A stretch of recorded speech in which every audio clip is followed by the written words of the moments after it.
Unit 4 electromagnetic induction alternating current topicல multiple size question பார்க்கலாம். First question பாருங்க, an electron moves on a straight line path xy as shown in the figure. The coil ABCD is adjacent to the path of the electron. What will be the direction of the current if any induced in the coil?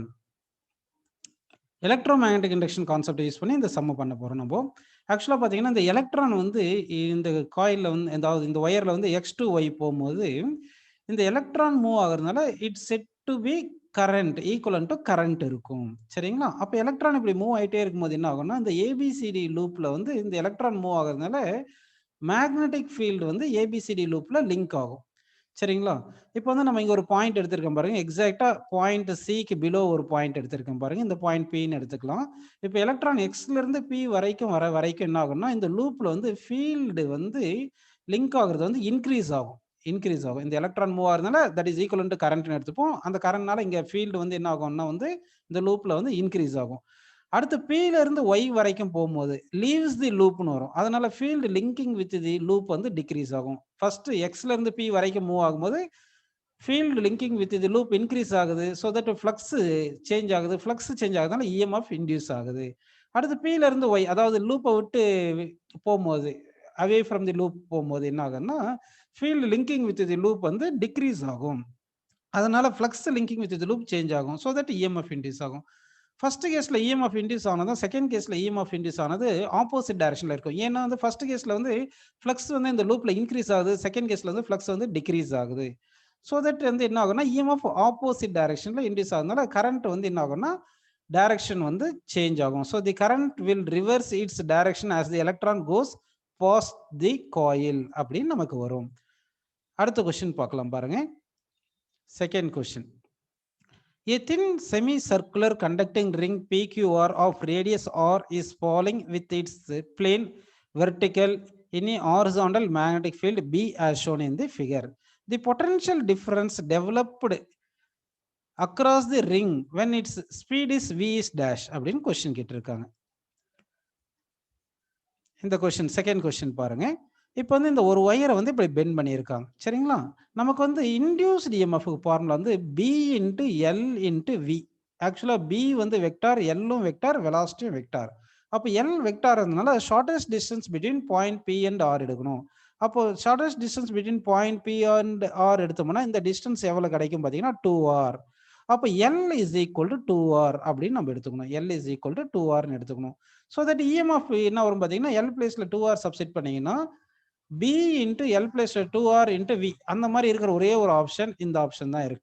எந்த option பாருங்க, second கொஸ்டினுக்கு 2r PV மட்டும்தான் ஒரே ஒரு point இருக்கு. அடுத்து வந்து R is the higher potential. R வந்து என்னது ஹையர் பொட்டன்ஷியல் அப்படின்னு கொடுத்துருக்காங்க. சரிங்களா? அது எப்படி ஆர் ஹையர் பொட்டன்ஷியல்னா உங்களுக்கு இந்த டயக்ராம் தனியாக வரைகிறேன் பாருங்க. பிஆர் இந்த மாதிரி எடுத்துட்டோம். பிஆர் கண்டக்டர் வந்து இந்த டைரக்ஷன்ல இருக்கு. இங்க magnetic field into the plane இருக்கு. வெலாசிட்டி வந்து டவுன்வோர்டு இருக்கு. வெலாசிட்டி வந்து எந்த டைரக்ஷன்ல இருக்கு சொல்லுங்க? டவுன்வோர்ட். சரிங்களா? இப்போ வந்து நம்ம இன்டியூஸ்ட் இஎம்எஃப் கண்டுபிடிக்கிறதுக்கு என்ன பண்ணலாம்னா வந்து ஃப்ளமிங்ஸ் ரைட் ஹேண்ட் ரூலை யூஸ் பண்ணுவோம். ஃப்ளமிங்ஸ் ரைட் ஹேண்ட் ரூல்ல 4 ஃபிங்கரை வந்து இன்டு தி பிளேன் வைங்க, தம் ஃபிங்கரை வந்து டவுன் வைங்க. அப்படி பார்த்தீங்கன்னா உங்களுக்கு கரண்ட் வந்து பிஆர் கண்டக்டர்ல வந்து எந்த டைரக்ஷன்ல வரும்னா பி டு ஆர் அப்படி நமக்கு வந்திருக்கும். பி டு ஆர் வந்திருக்கும். ஸோ அப்போ கரண்ட் வந்து பி டு ஆர் அப்படி வந்திருக்கு. சரி, ஆக்சுவலாக இந்த ஒயர் வந்து இப்படி தானே எடுத்திருக்கோம். நம்ம ஒயர் இப்படி தான் பெண்ட் பண்ணி வச்சிருக்கோம். அப்போ பி டு ஆர்னா இந்த ஒயர்ல வந்து எப்படி இருக்கும் பாருங்க, ஆர் டு பி தானே வந்திருக்கும். ஒயர்ல வந்து ஆர் டு பி இருந்திருக்கும் கரண்ட். அப்போ higher potential to lower potential தானே கரண்ட் வரும். ஒயர்ல வந்து ஆர் டு பி கரண்ட் வந்திருக்கும். So that higher potential to lower potential current வரணும். So R is the higher potential. Point R தான் வந்து ஹையர் பொட்டன்ஷியலா இருக்கும். ஸோ தட் ஆன்சர் வந்து இந்த question 2r BV and R is at higher potential அப்படின்னு நம்ம எடுத்துக்கலாம். Next question, third question பாருங்க. The flux linked with a coil at any instant t is given by 10t square minus 50t plus 250. The induced EMF at t equal to 3 second கேட்டிருக்காங்க. ஜென்ரலா induced EMF formula என்ன பார்த்தீங்கன்னா வந்து Faraday செகண்ட்ல எடுத்துக்கிறோம். induced EMF is equal to minus d pi by dt. minus d pi by dt. அதாவது ஃப்ளக்ஸை வந்து டிஃபரன்ஷியேட் பண்ணிட்டு இன்ட்டு நெகட்டிவ் சைன் போட்டுட்டோம்னா நமக்கு இன்டியூஸ்ட் இஎம்எஃப் கிடைக்கும். So minus d by dt of flux வந்து 10t square minus 50t plus 250 அப்படின்னு போட்டுக்கலாம். சரிங்களா? இதை டிஃபரன்ஷியேட் பண்றோம்.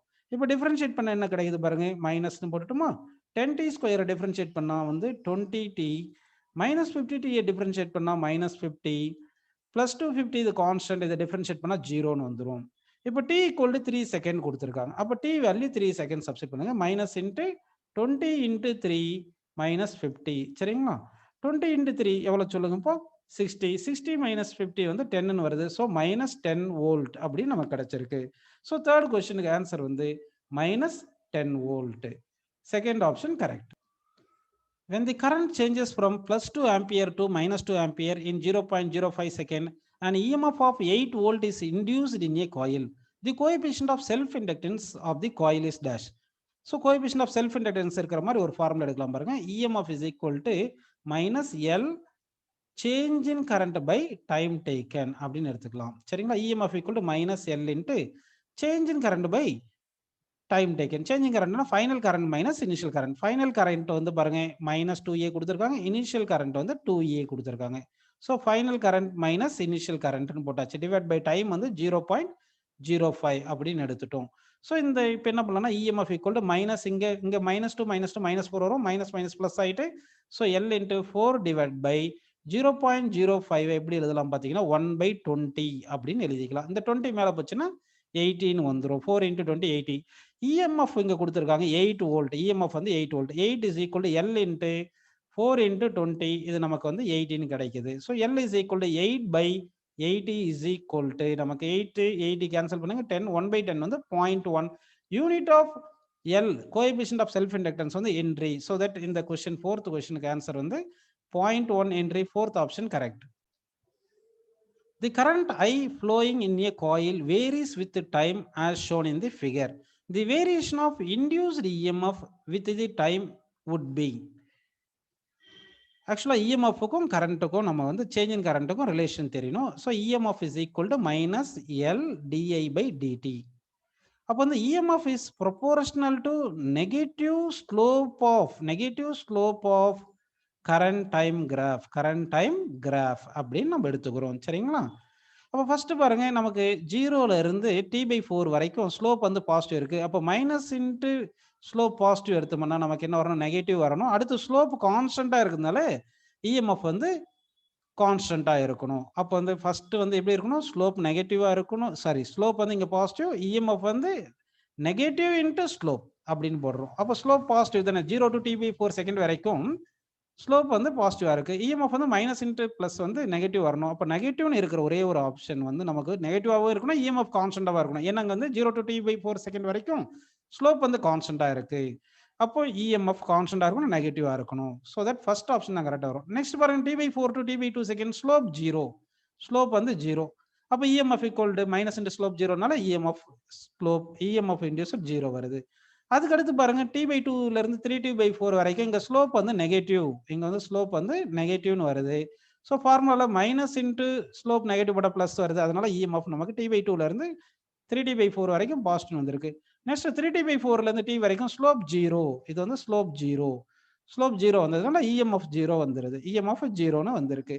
ஸோ இப்போ ஃபிஃப்த் கொஸ்டினுக்கு நமக்கு ஃபர்ஸ்ட் ஆப்ஷன் கரெக்டான answer.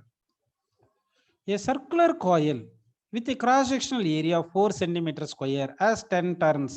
It is placed at the center of a long solenoid that has 15 turns per centimeter and a cross-sectional area 10 cm square. The axis of the coil coincides with the axis of the solenoid. What is their mutual inductance? First நம்ம given data எழுதலாம். என்னென்ன கொடுத்துருக்காங்க பாருங்க. given வந்து இந்த coil இருக்கு இல்லைங்களா, இந்த காயில் ஏரியா வந்து நமக்கு 4 சென்டிமீட்டர் ஸ்கொயர் கொடுத்துருக்காங்க. 4 சென்டிமீட்டர் ஸ்கொயர். இதை வந்து மீட்டர் ஸ்கொயர்ல மாத்தோம்னா 4 × 10⁻⁻4 மீட்டர் ஸ்கொயர்னு வரும். அடுத்து வந்து நம்பர் ஆஃப் டர்ன்ஸ் வந்து 10ன்னு கொடுத்துருக்காங்க. நெக்ஸ்ட் வந்து long solenoid as the 15 turns per centimetre. அப்போ அது ஸ்மால் என்ன எடுத்துட்டு number of turns per unit லெங்க்த்னு 15 turns per centimetre. Per centimetre மீட்டரா மாத்தணும்னா என்ன பண்ணணும்? டிவைட் பை 10⁻⁻2 போட்டுக்கணும். 10⁻⁻2 மீட்டர். அப்போதான் வந்து டர்ன்ஸ் பர் மீட்டர்ல கிடைக்குது. டர்ன்ஸ் பர் மீட்டர்ல கிடைச்சிருக்கு. சரிங்களா? ஏன்னா டிவைட் பை சென்டிமீட்டருக்கு சென்டிமீட்டர் மீட்டரை மாத்தணும்னா 1 சென்டிமீட்டருக்கு 10⁻⁻2 மீட்டர் போட்டாச்சு. சரிங்களா? இப்போ வந்து நமக்கு என்ன கேட்டிருக்காங்க பார்த்தீங்கன்னா மியூச்சுவல் இண்டக்டன்ஸ் கேட்டிருக்காங்க. சரி, மியூச்சுவல் இண்டக்டன்ஸ் ஃபார்முலா பார்த்தீங்கன்னா flux is equal to M into I, mutual inductance into current. ஃப்ளக்ஸுக்கு என்ன ஃபார்முலா பார்த்தீங்கன்னா வந்து N into B into A, number of turns into B into A is equal to M into I ன்னு எடுத்துக்கலாம். ஆக்சுவலாக பிக்கு என்ன ஃபார்முலா பார்த்தீங்கன்னா mu naught NI, mu naught NI. So இப்போ வந்து நம்ம என்ன பண்ணலாம்னா இதை ஈக்குவேஷன் 1ன்னு எடுத்துக்கிட்டு ஈக்குவேஷன் 1ல பி வேல்யூ சப்ஸ்டிட் பண்ணுங்க. அப்போ பி வேல்யூ சப்ஸ்டிட் பண்ண என்ன வரும் sir? N into B value mu naught NI into A is equal to M into ஐன்னு வந்திருக்கு. இந்த ஐ கேன்சல் பண்ணிடலாம். So that M is equal என்ன வந்திருக்கு ஃபார்முலா பாருங்க, number of turns of the coil into mu naught into number of turns per unit length of the solenoid into area of the coil. இதுதான் வந்து நமக்கு formula கிடைச்சிருக்கு. புரியுதுங்களா உங்களுக்கு? சரி, ஆக்சுவலாக வந்து சொலினாய்டு வந்து இந்த மாதிரி இப்படி இருந்திருக்கும். இதில் வந்து இங்கே காயில் வந்து பிளேஸ் பண்ணியிருக்கோம். இங்கே ஃபீல்டு வந்து இப்படி லிங்க் ஆகுது. இதுக்கு வந்து மியூச்சுவல் இண்டக்டன்ஸ் இருக்கும். இந்த மியூச்சுவல் இண்டக்டன்ஸ் தான் கேட்டிருக்காங்க. இப்போ நம்பர் ஆஃப் டர்ன்ஸ் என்ன வந்து 10ன்னு கொடுத்துருக்காங்க. மியூ நாட் வந்து 4π into 10⁻⁻7 தெரியும். அடுத்து ஸ்மால் என் வந்து number of turns per unit length, number of turns per unit length எவ்வளோ வந்து கொடுத்துருக்காங்கன்னா 15 divide by 10⁻⁻2. So 15 divide by 10⁻⁻2.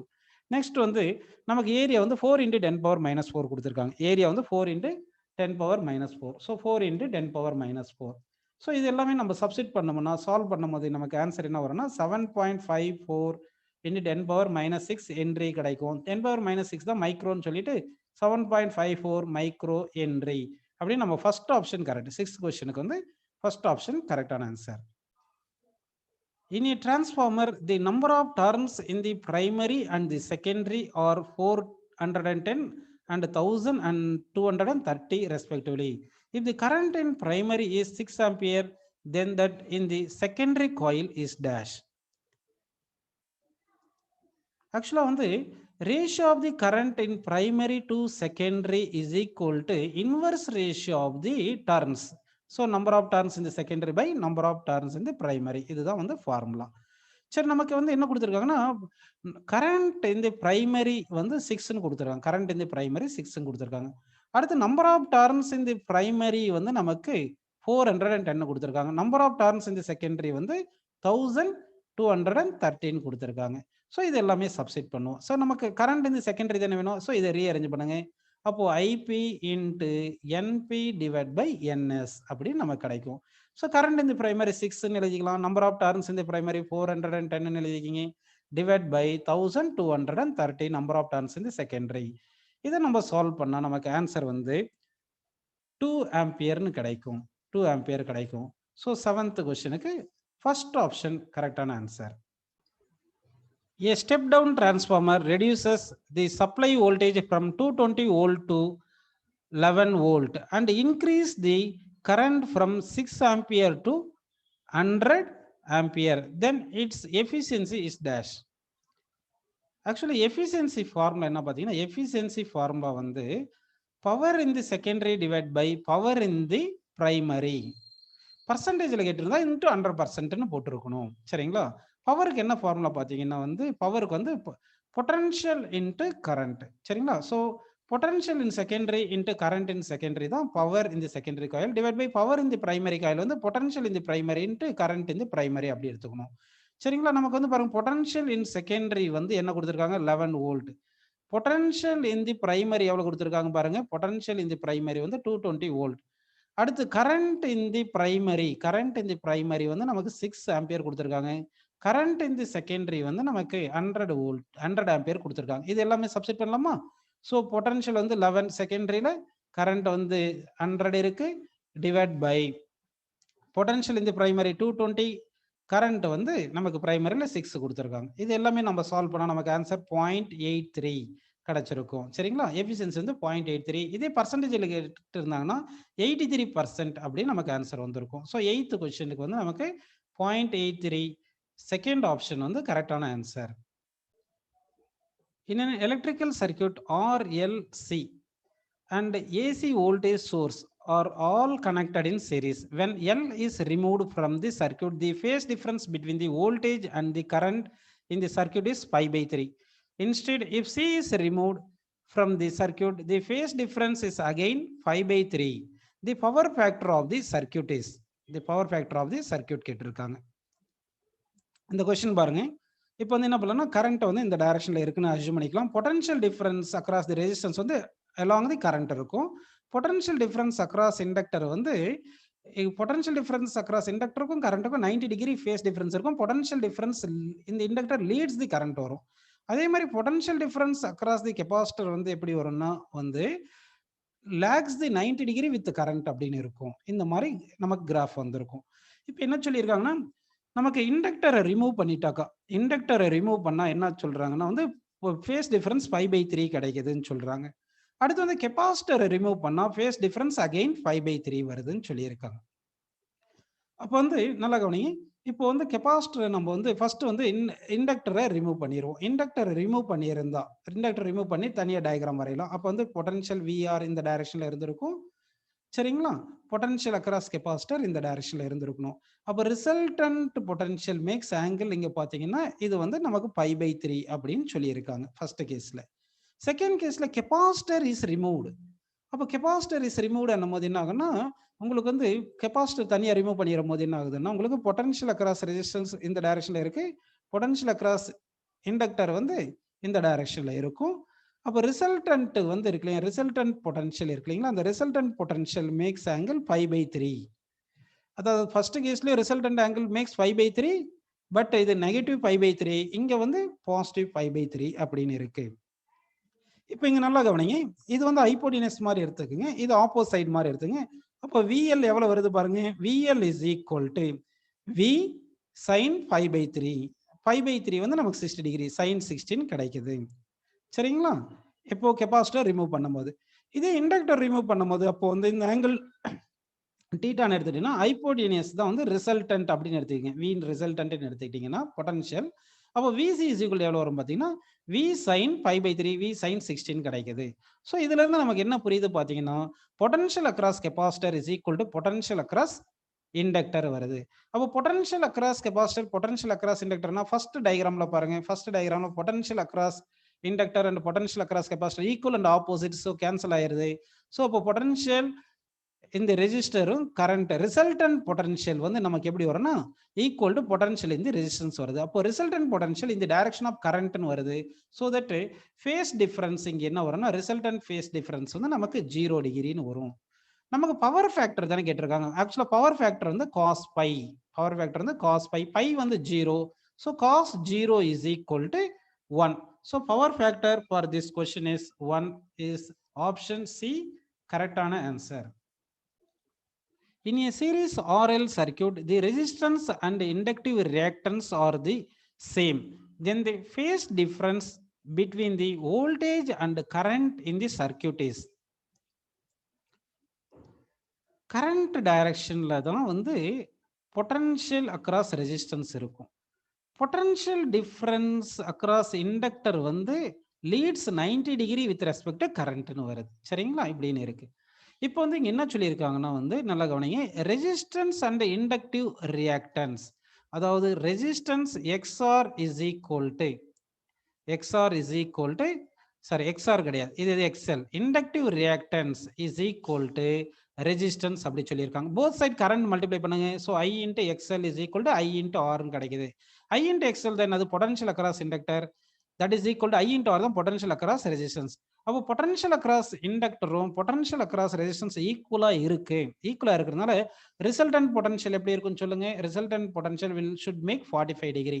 ஏன் 45 டிகிரினா இந்த பொட்டன்ஷியல் அக்ராஸ் இண்டக்டர் இப்படி ஸ்லைட் பண்ணிருங்க, இப்படி கிடைக்குதுங்களா நமக்கு. இப்போ இது ட்ரையாங்கிள் தானே, பொட்டன்ஷியல் அக்ராஸ் இண்டக்டர், இது பொட்டன்ஷியல் அக்ராஸ் ரெசிஸ்டன்ஸ். இது வந்து நமக்கு ரைட் ஆங்கிள் ட்ரையாங்கிள் வந்து tan θ இஸ் ஈக்குவல் டு நமக்கு VL by VR னு போட்டோம்னா VL இஸ் ஈக்குவல் VR தானே, கேன்சல் பண்ணிட்டீங்கன்னா tan θ இஸ் ஈக்குவல் டு 1 னு வருது. So that θ is equal to 45 degree நமக்கு கிடைக்குது. புரியுதுங்களா உங்களுக்கு? So அப்போ resultant potential makes 45 degree angle with respect to current இருக்கு. So 45 degree ரேடியன்ல மாத்தணும்னா 45 டிகிரியை வந்து நம்ம என்ன பண்றோம், இதை வந்து ரேடியன்ல மாத்தினா 5/4 ரேடியன் அப்படின்னு நமக்கு கிடைக்கும். ஸோ 10th கொஸ்டினுக்கு வந்து நமக்கு option A, first option correct. In a series resonant RLC circuit, the voltage across 100 ohm resistor is 40 volt. The resonant frequency omega is 250 radian per second. If the value of C is 4 microfarad, then the voltage across inductor is dash. Under resonant கண்டிஷன்ல potential difference across inductor equal to potential difference across capacitor அப்படின்னு எடுத்துக்கணும். சரிங்களா? Potential difference across கெபாசிட்டருக்கு என்ன formula பார்த்தீங்கன்னா 1/C omega. இப்போ C எவ்வளவு கொடுத்துருக்காங்க பாருங்க. சி வந்து 4 மைக்ரோ ஃபேரட். இதுதான் வந்து சி. ஒமேகா வந்து 250 ரேடியன் பர் செகண்ட் கொடுத்துருக்காங்க. ஆக்சுவலா பொட்டன்ஷியலுக்கு வந்து பொட்டன்ஷியல் அக்ராஸ் கெபாசிட்டருக்கு என்ன ஃபார்முலா பார்த்தீங்கன்னா கரண்ட் இன்ட்டு எக்ஸின்னு போடணும். சரிங்களா? கரண்ட் இன்ட்டு எக்ஸினா கரண்ட் இன்ட்டு எக்ஸி தான் வந்து 1/C omega. So current into 1/C omega போடணும். ஸோ ஆன்சர் வந்து current into 1/C omega. So current எப்படி கண்டுபிடிக்கிறதுன்னா இங்க பாருங்க ரெசிஸ்டன்ஸ் வேல்யூ 100 ஓம் கொடுத்துருக்காங்க இல்லையா? அந்த அக்ராஸ் தி ரெசிஸ்டன்ஸ் 40 வோல்ட் இருக்கு. அப்போ V ஈக்குவல் டு IRன்னு போட்டோம்னா V வந்து 40 வோல்ட், கரண்ட் ஐன்னு போட்டு ரெசிஸ்டன்ஸை வந்து 100ன்னு எழுதிக்கிங்க. சரிங்களா? அப்போ கரண்ட் இஸ் ஈக்குவல் டு 40/100. 40/100 வந்து 0.4 கிடைச்சிருக்கு. ஸோ கரண்ட் 0.4 கிடைச்சிருச்சு இல்லைங்களா? இப்போ கரண்ட் பிளேஸ்ல 0.4 சப்ஸ்டிட் பண்ணிருங்க. சி வேல்யூ வந்து 4 × 10⁻⁻6ன்னு போடுங்க. சரிங்களா? அடுத்து ஒமேகா வந்து 250 ரேடியன் பர் செகண்ட் அப்படின்னு சப்ஸ்டிட் பண்ணிருங்க. இது எல்லாமே சப்ஸ்டிட் பண்ணிட்டோம்னா நமக்கு வந்து பொட்டன்ஷியல் டிஃபரன்ஸ் அக்ராஸ் இண்டக்டர் இந்த கொஸ்டினுக்கு வந்து 400 வோல்ட் அப்படின்னு நமக்கு கிடைக்கும். 400 வோல்ட். ஸோ 400 வோல்ட்ன்றது ஆப்ஷன் சி கரெக்ட். 11th கொஸ்டினுக்கு option C correct. An inductor 20 millihenry, a capacitor 50 microfarad and a resistor 40 ohm are connected in series across the source of EMF V equal to 10 sin 340t. The power loss in AC circuit. இப்போ நமக்கு general formula வந்து EMF V is equal to V0 sin omega t. இப்போ நம்ம compare பண்ணலாம். V0 பிளேஸ்ல 10 இருக்கு. அப்போ 10 தான் வந்து V0 அப்படின்னு எடுத்துக்கலாம். ஒமேகா பிளேஸ்ல என்ன இருக்கு பாருங்க 340 இருக்கு. ஸோ ஒமேகா பிளேஸ்ல 340 இருக்கு இப்படின்னு எடுத்துக்கலாம். நெக்ஸ்ட் வந்து நம்ம இம்பிடன்ஸ் ட்ரையாங்கிள் வரைவோம். இம்பிடன்ஸ் ட்ரையாங்கிள் என்ன பார்த்தீங்கன்னா இது வந்து இந்த ஆங்கிள் பை, இது வந்து ரெசிஸ்டன்ஸ் ஆர், இங்க வந்து XL மைனஸ் XCன்னு எடுத்துக்கிறோம். இது வந்து Z அப்படின்னு எடுத்திருக்கோம். இப்படின்னு எடுத்துக்கலாம். புரியுதுங்களா உங்களுக்கு? இப்போ ஜெட்டுக்கு என்ன ஃபார்முலா பார்த்தீங்கன்னா square root of R square plus XL minus XC whole square. சரிங்களா? அடுத்து வந்து எக்ஸ்எல்லுக்கு என்ன ஃபார்முலா, எக்ஸிக்கு என்ன ஃபார்முலா பார்த்தீங்கன்னா XL is equal to L omega, XE is equal to 1/C omega. இப்போ வந்து இங்கே இண்டக்டர் வந்து 20 மில்லி ஹென்றி கொடுத்துருக்காங்க. கெபாசிட்டன்ஸ் இதுக்கு வந்து கெபாசிட்டன்ஸ் வந்து 50 மைக்ரோ ஃபேரட் கொடுத்துருக்காங்க. ஸோ ஒன்று எழுதலாம். V0 equal to 10, omega is equal to 340, L inductance coefficient of self inductance வந்து 20 × 10⁻³ ஹென்றி. அடுத்து கெபாசிட்டன்ஸ் ஈக்குவல் டு 50 × 10⁻6 ஃபேரட். சரிங்களா? இப்போ வந்து நமக்கு பவர் லாஸ் கேட்டிருக்காங்க. சரி, பவர் லாஸுக்கு என்ன ஃபார்முலா பார்த்தீங்கன்னா power loss equal to VRMS square divide by Z, அதாவது impedance into cos phi. Cos பைக்கு ஃபார்முலா வந்து நமக்கு R/Z. இங்க ட்ரையாங்கிள் இருக்கு பாருங்க, அட்ஜசன்ட் பை ஹைபோடெனியஸ் தான் cos phi, R/Z. So power loss வந்து VRMSக்கு இன்னொரு ஃபார்முலா இருக்கு. VRMS இஸ் ஈக்குவல் என்ன பார்த்தீங்கன்னா V0/√2. V0/√2. அப்போ VRMS பிளேஸ்ல V0/√2 போடணும். அப்போ பவருக்கு V0 ஸ்கொயர் பை √2 ஸ்கொயர் 2ன்னு வந்துட்டு இந்த Z இருக்கு, இங்க காஸ் பைக்கு ஒரு R/Z அப்படின்னு எடுக்கிறோம். ஸோ ஆக மொத்தம் பவருக்கு என்ன ஃபார்முலா பார்த்தீங்கன்னா V0 square R divide by 2Z square அப்படின்னு இருக்கு. சரிங்களா? சரி, இப்போ வந்து நம்ம என்ன பண்ணணும்னா இந்த Z is equal to square root of R square plus XL வந்து L ஒமேகா மைனஸ் XC வந்து 1/C ஒமேகா ஹோல் ஸ்கொயர் அப்படின்னு நம்ம எழுதிக்கிறோம். புரியுதுங்களா உங்களுக்கு? சரி, இப்போ என்ன பண்ண போறோம் பாருங்க. இதெல்லாம் சப்ஸ்டிட் பண்ணுங்க. ஜெட்டுக்கு வந்து R வந்து எவ்வளோ 40 கொடுத்துருக்காங்களா? So 40 square. R வேல்யூ பாருங்க, இங்க 40ன்னு கொடுத்துருக்காங்க. ரெசிஸ்டன்ஸ் R வந்து 40 கொடுத்துருக்காங்க.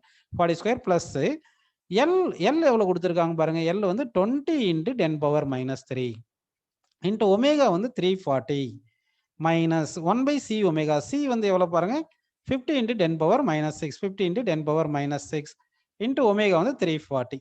ஸோ இதெல்லாமே சால்வ் பண்ணோம்னா நமக்கு என்ன கிடைக்கும்னா இங்கே இது ஹோல் ஸ்கொயர் போட்டுட்டு இது ஜெட் ஸ்கொயர் ரூட் தானே போகிறோம்னா இப்படி ஸ்கொயர் ரூட் போட்டுக்கணும். ஸோ இது எல்லாமே சால்வ் பண்ணால் ஜெட் வேல்யூ நமக்கு கிடைக்கும். சரிங்களா? இந்த ஜெட் வேல்யூ இங்கே சப்ஸ்டிட் பண்ண போகிறோம். So power is equal to V0 வந்து எவ்வளோ 10 square into resistance 40 divide by 2 × Z square. Z ஸ்கொயர்ன்றது இங்கே இருக்கிற வேல்யூ. இந்த வேல்யூ வந்து இதை சால்வ் பண்ணால் நமக்கு ஜெட் ஒரு வேல்யூ வரும். இந்த வேல்யூ நம்ம இங்கே சப்ஸ்டிட் பண்ணிடணும். இது எல்லாமே சப்ஸ்டிட் பண்ணீங்கன்னா உங்களுக்கு 12th என்ன ஆன்சர் வரும் பார்த்தீங்கன்னா சிம்பிளை பண்ணீங்கன்னா உங்களுக்கு ஆன்சர் வந்து 12th கொஸ்டினுக்கு வந்து 0.46 வாட் அப்படின்னு கிடைக்கும். சரிங்களா? ஸோ 12th கொஸ்டினுக்கு ஆன்சர் வந்து third option is correct.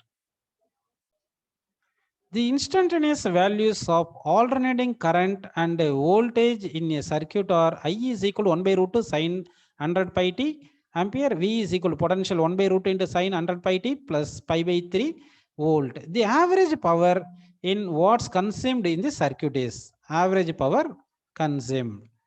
Actually, in the formula equivalent to I is equal to I naught sin omega t. Second formula equivalent to V is equal to V naught sin omega t plus pi. So pi value தான் pi by 3. உங்களுக்கு pi value pi by 3ன்னு கிடைச்சிருக்கு. V naught value 1 by root 2, V naught value 1 by root 2, I naught value 1 by root 2, I naught value 1 by root 2. நமக்கு பவருக்கு என்ன formula பார்த்தீங்கன்னா average பவருக்கு வந்து VRMS into IRMS into cos pi. விஆர்எம்எஸ்க்கு என்ன ஃபார்முலா பார்த்தீங்கன்னா வி நாட் பை ரூட் 2, ஐஆர்எம்எஸ்க்கு என்ன ஃபார்முலா பார்த்தீங்கன்னா I naught by root 2 into cos phi அப்படின்னு நம்ம எடுத்துக்கணும். சரி, வி நாட் எவ்வளோ கொடுத்துருக்காங்க பாருங்க, இங்கே 1 by root 2. So V naught value 1 by root 2, already இங்கே ஒரு 1 பை ரூட் 2ன்னு இருக்கு. இன்ட்டு ஐ நாட்டுக்கு வந்து பாருங்க 1 பை ரூட்னு இருக்குங்களா, ஐ நாட் வந்து 1 by root already divide by ஒரு 1 பை ரூட்னு இருக்கு. இப்படின்னு எடுத்துட்டோம். அடுத்து காஸ் பை வந்து எவ்வளோ, பை பை 3 60 டிகிரி. அப்போ இது வந்து காஸ் 60 டிகிரி போடணும். காஸ் 60 டிகிரி எவ்வளோ சொல்லுங்க, காஸ் 60 டிகிரி வந்து 1 பை 2. ஸோ காஸ் பை வந்து 1 பை 2, அது ஒரு 1 பை 2ன்னு போட்டுட்டோம். சரி பாருங்க, இங்கே ரூட் 2 இன்ட்டு ரூட் 2 1 பை 2, இங்கே ரூட் 2 இன்ட்டு ரூட் 2 1 பை 2, இது ஒரு 1 by 2. 1 by 2 into 1 by 2 into 1 by 2, 1 by 8. So answer for this question is fourth option, 1 by 8 is correct. In an oscillating LC circuit, the maximum charge on the capacitor is Q. The charge on the capacitor when the energy is stored equally between the electric and magnetic field is LC oscillation. அப்படின்னா வந்து நமக்கு இண்டக்டரும் கெபாசிட்டரும் connect பண்ணியிருக்காங்க. இது வந்து inductor, இங்கே வந்து capacitor அப்படின்னு நம்ம எடுத்துக்கிறோம். கெபாசிட்டர் அப்படி எடுத்துருக்கோம். மேக்ஸிமம் சார்ஜ் இந்த கெபாசிட்டர் இருக்கும்போது இண்டக்டரில் ஜீரோ கரண்ட் இருந்திருக்கும். ஸோ மேக்னெட்டிக் எனர்ஜி இருக்காது, எலக்ட்ரிக் எனர்ஜி இருக்கும். ஸோ மேக்ஸிமம் எனர்ஜி வந்து நமக்கு ஃபார்முலா பார்த்தீங்கன்னா Q square by 2C. Energy stored இந்த கெபாசிட்டருக்கு வந்து Q ஸ்கொயர் பை 2C அப்படின்னு எடுத்துக்கிறோம். அடுத்த கேஸ் என்ன பண்ண போறோம்னா, செகண்ட் கேஸ்ல வந்து energy stored electric and magnetic field equally. அப்போ வந்து இங்கே எலக்ட்ரிக் ஃபீல்டு இருக்கும், இங்கே வந்து என்ன இருக்கும், மேக்னெட்டிக் ஃபீல்டு வந்திருக்கும். Energy stored electric field and magnetic field ஈக்குவலாக சொல்லியிருக்காங்க. ஸோ அட் கிவன் கண்டிஷனில் வந்து எனர்ஜி வந்து ஈக்குவலாக இருக்கணும். அப்போ கெப்பாசிட்டரில் ஆஃப் ஆஃப் தி எனர்ஜி இருக்கணும், டோட்டல் எனர்ஜியில் ஆஃப் இருக்கணும், இண்டக்டரில் டோட்டல் எனர்ஜியில் ஆஃப் எனர்ஜி இருக்கணும். அப்போ அட் கிவன் கண்டிஷனில் வந்து எனர்ஜி கெப்பாசிட்டியில் எவ்வளோ இருக்கணும், of of the total charge Q square by 2C அப்படின்னு எழுதிக்கலாம். இந்த எனர்ஜிக்கு கெபாசிட்டர்ல இருக்கிற எனர்ஜிக்கு தான் Q dash square by 2C. ஏன்னா அட் கிவன் இன்ஸ்டன்ட்ல Q டேஷ் சார்ஜ் இருக்குன்னு எடுத்துக்கலாம். That is equal to half into Q square by 2C. அதாவது நல்லா கவனிக்கணும். இனிஷியலா வந்து நமக்கு இனிஷியலா இங்கே வரையலாம் பாருங்க. இனிஷியலா வந்து மேக்னெட்டிக் ஃபீல்டு இருக்காது, எலக்ட்ரிக் ஃபீல்டு மட்டும் தான் இருக்கும். ஏன்னா இனிஷியலா சார்ஜ் வந்து கெபாசிட்டர்ல மட்டும் தான் இருக்கு. அப்போ இங்கே Q சார்ஜ் இருக்குன்னு எடுத்துட்டோம். அடுத்து வந்து எலக்ட்ரிக் ஃபீல்டு மேக்னெட்டிக் ஃபீல்டு ரெண்டுமே ஸ்டோர் ஆயிருக்கும் போது கெபாசிட்டர் சார்ஜ் வந்து Q டேஷ் இருக்குன்னு சொல்லிட்டோம். அப்போ கெபாசிட்டர்ல இருக்கிற எனர்ஜி வந்து பார்த்தீங்கன்னா வென் ஈக்குவலி ஸ்டோர்டு வந்து அப்போ Q டேஷ் ஸ்கொயர் பை 2Cன்னு வருது. அப்போ எனர்ஜிக்கு தான் Q டேஷ் ஸ்கொயர் பை 2Cன்னு போட்டுட்டோம். அந்த எனர்ஜி தான் half of the maximum energy போட்டோம். இப்போ 2C கேன்சல் பண்ணிட்டோம். புரியுதுங்களா? அப்போ Q dash square is equal, Q டேஷ்ன்றது என்னது, charge in the capacitor when energy stored in electric field and magnetic field equally அப்படின்னு வரும்போது that is equal to Q square by 2ன்னு போடுறோம். இப்போ ரூட் எடுத்துடுறோம். ரூட் எடுத்தா என்ன வரும் சொல்லுங்க, டேக்கிங் ஸ்கொயர் ரூட் அப்படின்னு எடுத்துடலாம். டேக்கிங் ஸ்கொயர் ரூட் போட்டீங்கன்னா அப்போ என்ன வருது பாருங்க, Q பை ரூட் 2. ஸோ 14th கொஸ்டினுக்கு ஆன்சர் வந்து Q பை root 2 is the option C, third option correct.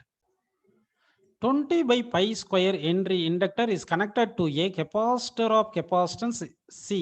The value of C in order to impart maximum power at 50 Hz is. அப்போ மேக்ஸிமம் பவர் அட் 50 Hz அப்படின்னு வரணும். சரிங்களா? So அப்போ வந்து உங்களுக்கு பவருக்கு ஃபார்முலா வந்து உங்களுக்கு ஆவரேஜ் பவருக்கு ERMS into IRMS into cos pi, அப்படி தானேப்பா அது?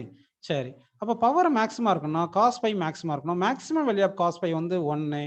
So pi is equal to 0 degree வரணும். பை ஈக்குவல் டு 0 டிகிரி வரணும்னா ஆக்சுவலாக வந்து உங்களுக்கு இந்த ஃபார்முலா தெரியும். Potential difference across resistance, potential difference across inductor, potential difference across capacitor இப்படி இருக்கும்.